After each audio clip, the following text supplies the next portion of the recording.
지금 국내 부동산 시장 얘기하는 것보다 미국 대선 얘기하는 거는 지금 그만큼 이게 중요하다고 생각하기 때문이고요. 아마 한국에 있는 자산 시장을 바라보는 사람들도 미국에 있는 대선과 미국 매크로의 변화를 예전보다 더 깊게 공부하고 바라보고 체득화하는 그런 과정이 있을 것 같습니다.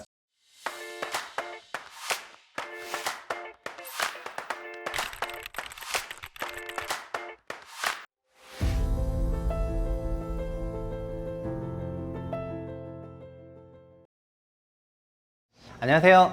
채부심의 최상욱입니다. 이번 주 부동산 세미나 시간에는 너무 부동산만 다루긴 좀 그래서 미국 대선을 좀 시리즈물로 기획을 했습니다. 그래서 아마 오늘부터 수요일까지 미국 대선을 다룬 여러 가지 주제들을 쭉 설명할까 싶고요.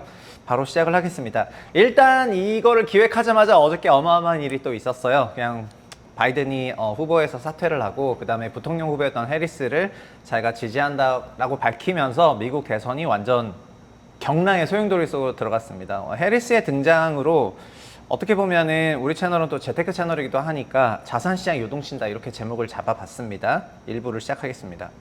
X에서 그 바이든 대통령 본인 계정이 아니라 그 개인 계정으로, 그러니까 대통령 계정이 아니라 이제 개인 계정으로 사퇴를 밝혔습니다. 일요일에. 그래서 동료 민주당원 여러분, 저는 지명을 수락하지 않고 남은 임기 동안 대통령으로서의 직무에 모든 에너지를 집중하기로 했습니다. 2020년 당 후보로서 제가 내린 첫 번째 결정은 카말라 해리스를 부통령으로 지명하는 것이었습니다. 그리고 그것은 제가 내린 최고의 결정이었습니다. 오늘 저는 카말라가 올해 우리 당의 후보가 될 수 있도록 전폭적인 지지와 그 지지를 표명하고자 합니다. 민주당원 여러분, 이제 함께 힘을 합쳐 트럼프를 이겨야 할 때입니다. 그렇게 합시다. 이렇게 얘기를 했습니다. 이 사퇴의 압박이 되게 높았고, 그리고 미국 트럼프 쪽 부통령 후보인 제이드 벤스가 어저께 그런 트윗을 또 했거든요. 그러니까 만약에 대선을 완주하지 못할 정도로 바이든의 인지 능력이 떨어진다면은 그가 어떻게 지금 대통령직을 유지할 수 있느냐. 그래서 둘은 뭔가 앞뒤가 맞지 않다. 이런 말을 했는데 그 말하고 나서 하루 지나서 이렇게 얘기를 했습니다. 카멜라 해리스 역시 개인, 그러니까 자기 개인 계정으로 X의 VP, 바이스 프레지던트 계정도 있는데 개인 계정으로 이렇게 적었습니다. 그 결정을 받아들인다는 내용이 되겠습니다. 그래서 이렇게 주말간에 엄청나게 불타올랐는데 일단 클린턴도 당연히 그 결정을 환영한다고 얘기를 했고요. 그리고 이런 불타오르는 걸 보고 나서 가만히 있을 주인이 아니죠. 머스크가 이제 말을 했습니다. 머스크가 봤지? 이렇게 얘기를 했고요. 리더들은 이제 직접 게시글을 써야 된다 이렇게 얘기를 했습니다. 그러니까 많은 사람들이 그걸 인용을 했는데 많은 경영진들이 SNS를 말단 직원에게 시키는데 이제 그럴 때가 아닌 것 같다. X를 제대로 운영하는 게 너무 중요해진 것 같다 이런 말을 하거든요. 그랬더니 머스크가 바로 받아가지고 실수가 있을 수는 있지만은 이게 진정성이 굉장히 중요하기 때문에 리더들은 직접 자기가 글을 써야 된다 이렇게 얘기를 했습니다. 그래서 저도 X에 다시 계정을 이제 파가지고 저희 진정성을 X를 통해서 소통해야 되겠다라고 느끼고 요즘에 정말 X에 대한 가치가 진짜 많이 올라갔다 이렇게 느끼고 있습니다. 일단 해리스를 오늘 좀 알아보면요. 해리스 유년 시절은 보시면 여기 왼쪽에 있는 게 해리스인데 1970년 1월이죠. 이제 엄마 이쪽 오른쪽에 있는 건 이제 엄마고요. 그래서 캘리포니아 버클리에 있는 아파트 밖에서 동생 마야하고 찍은 사진이 되겠습니다. 어머니가 샤말란데 이분은 암 연구하셨던 분이거든요. 그래서 이제 미국으로 이민 온 이민자 가정의 두 딸인데 두 딸 중에서 첫째입니다. 간단 양력하면 64년생이고 인도 출신의 샤말라 고팔란 그리고 자메이카 출신의 도널드 해리스의 자녀입니다. 그리고 부모는 미국으로 이민 온 이민자 자녀인데 7살 때 이혼하고 어머니가 키우게 돼요. 그래서 어머니가 키울 때의 사진이고 12세에 이제 캐나다로 이주를 하게 되었고요. 그리고 대학을 가게 되는데 대학을 가서는 좀 정치색을 드러내게 됐고요. 대학은 미국으로 와서 다녔는데 그 흑인들의 하버드라 불리는 하워드 대학을 다니게 되고요. 여기서 정치력이 두각이 납니다. 그리고 1989년 캘리포니아 법학 학위를 취득하고 나서 이때부터 이제 지방 검사보 생활을 했고요. 그리고 2003년부터는 뭐 최초의 여성 지방 검사직을 수행을 했고 이후 캘리포니아 법무장관이 되게 됩니다. 2008년에 법무장관 선거 출마할 때의 그 사진이고요. 그러니까 검찰에 굉장히 오래 있었다. 그리고 법무 관련 일을 정말 많이 했다라고 생각하시면 될 것 같고요. 그리고 특징적인 사진을 제가 찾다가 이건 2013년에 동성 결혼을 이제 주례하는 모습이거든요. 2014년 그 샌프란에서 있었던 그 결혼식을 주례사를 썼는데, 그러니까 이 카멜라 해리스라는 사람은 어떻게 보면은 이분은 이제 2016년 상원의원이 됐는데 오바마 대통령, 바이든 부통령의 지원을 엄청나게 받으면서 상원이 됐습니다. 상원에 입성한 두 번째 흑인 여성이 된 건데 어떻게 보면은 오바마 이후 민주당의 그 다원성을 가장 잘 드러내는 인물인 것 같고요. 그 트럼프 사이드의 부통령인 제이디 벤스가 오바마 이후에 그 미국에서 불어닥친 다원성, 이거를 좋게 말하면 다원성이고 이거를 이제 극단으로 가게 되면은 과도한 PC주의가 되는 건데 그거의 대척점에 서 있는 사람이 제이디 벤스인 거잖아요. 그래서 부통령끼리는 정말 엄청난 대척점에 있는 사람들이다 그렇게 생각하면 되겠습니다. 그러니까 오바마 대통령이 되고 나서 제이디 벤스가 살고 있던 거주 지역의 많은 저소득 흑인 노동자들이 민주당이 기술기업들만 챙기고 흑인과 여성들만 챙기고 하다 보니까 미국 다수였던 백인들, 저소득 백인들은 중하위로 굉장히 더 이제 나락으로 가게 되는 그런 경험을 이제 하게 되면서 자연스럽게 그 오바마 사이드가 추구했던 철학의 안티테제로서 벤스가 등장하게 되는 거거든요. 그런데 그 포지션이 이제 부통령이 아니라 만약에 대통령 후보로 올라가게 된다면은 그 대척점에 있는 벤스의 입김도, 그러니까 벤스의 말 역시 굉장히 세질 거라는 그런 생각이 많이 듭니다. 어쨌든 민주당의 다원성을 드러내는 인물이죠. 앞으로의 프로세스는 이렇게 될 예정입니다. 바이든이 일요일에 경선에서 탈락했고요. 이거는 워싱턴 포스트에서 절차도를 그려놨길래 그냥 좋아서 갖고 왔고요.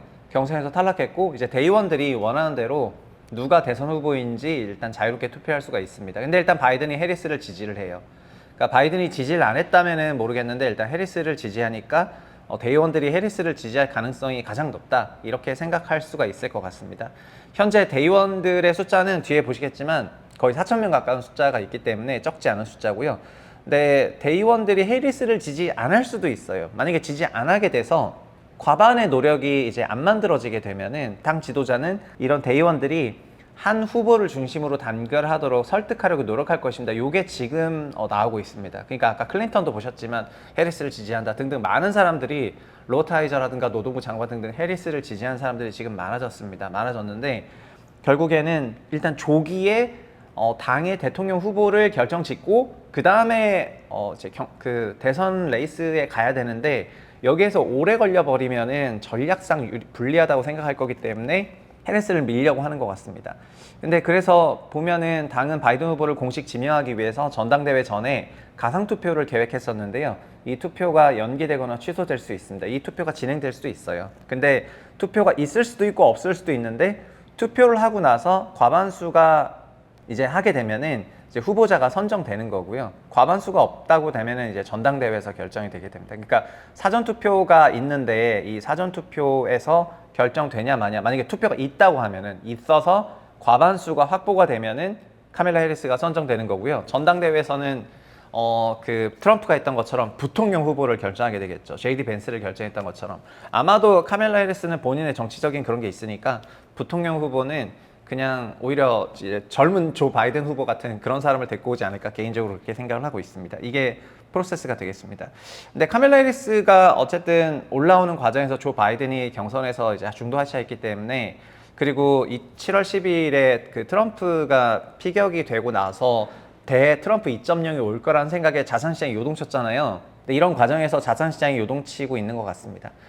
대의원 구성은 이렇게 돼 있고요. 보면은 3,949명이 주별로 대의원을 다 가지고 있고 그 다음에 슈퍼 대의원이라는 사람들은 749명이 있습니다. 일단은 슈퍼 대의원들은 지금 당장은 투표하지 않고 먼저 3,949명의 대의원이 먼저 후보자에게 자유투표하고요. 과반이 나와버리면은 만고 깔끔한 겁니다. 과반이 나와버리면은 그냥 선정돼 버리는 거니까 만고 깔끔하고 과반이 안 나왔다 1차 투표하고 그러면 이제 슈퍼 대의원이 투표하면서 과반이 나오도록 하는 건데 만약에 안 나와버린다 그럼 전당대회에 가야 되는 겁니다. 그래서 지금 자산시장에는 앞으로 이제 미국 민주당이 어떤 경선 일정 하게 될지는 뉴스를 보시면 될 것 같고요. 중요한 거는 지금 미국 대선이 전례 없이 이렇게 한 4개월 남은 이 시점부터 지금 한 180일 정도 남았는데 이 시점부터 이렇게 달아올라간 게 얼마만인가 싶을 정도로 지금 굉장히 화두가 된 것 같습니다. 그리고 자산시장은 잘 알고 있습니다. 트럼프가 됐을 때, 그 다음에 지금 카밀라 해리스일지는 모르겠지만 민주당이 됐을 때 어떻게 갖고 가야 되는지 잘 알고 있는데 오늘 한국 주식시장에서 나타났던 그 트레이딩이 아마도 미국에서도 오늘 밤에 나타날 것 같은데요. 지금 현재 보면은 뭐 일단 반도체를 지우는 그런 모습이 좀 나왔고요. 물론 반도체가 좀 많이 오르기도 했고 오늘 반도체 중립 레포트도 외사에서 나왔지만 기본적으로 반도체를 지우는 그런 흐름이 나온 거는 이제 테크 섹터에 뭔가 겨울이 올 수도 있다는 그런 위기감을 주는 것 같습니다. 그리고 에너지나 조선 이런 기업들이 오늘 국내 증시에도 괜찮았고요. 그리고 바이오 섹터들도 괜찮았던 걸 생각해 보면은 확실히 테크냐 에너지냐로 대변되는 그런 부분이 조금 있어 보이고 대선 시리즈 기획물에서 미국이 왜 이런 정책을 쓰는지를 좀 더 설명을 해드릴 겠는데요. 무조건 뭐 배터리나 전기차나 아니면은 테크 기업들을 무조건 싫어하는 게 아니라 그 기저에 상당한 경제적인 부분이 있거든요. 그래서 그거는 아마도 내일 영상에서 추가적으로 소개를 해드리면 될 것 같고 지금 제 주변에도 그런데 불안하니까 일단 비트로 가입자 약간 이런 말씀들을 하시는 분들이 조금 계신데 전 나쁘지 않은 생각이라고 개인적으로 생각하고 있습니다. 이것도 아마 수요일에 올라갈 아니면 내일 올라갈 어떤 중요한 어젠다 중에 하나가 될 거여 가지고 그것도 추가적으로 말씀드리겠습니다. 지금 국내 부동산 시장 얘기하는 것보다 미국 대선 얘기하는 거는 지금 그만큼 이게 중요하다고 생각하기 때문이고요. 아마 한국에 있는 자산 시장을 바라보는 사람들도 미국에 있는 대선과 미국 매크로의 변화를 예전보다 더 깊게 공부하고 바라보고 체득화하는 그런 과정이 있을 것 같습니다. 채부심을 통해서 계속 팔로우 하겠습니다. 다음에 또 찾아뵙겠습니다. 감사합니다.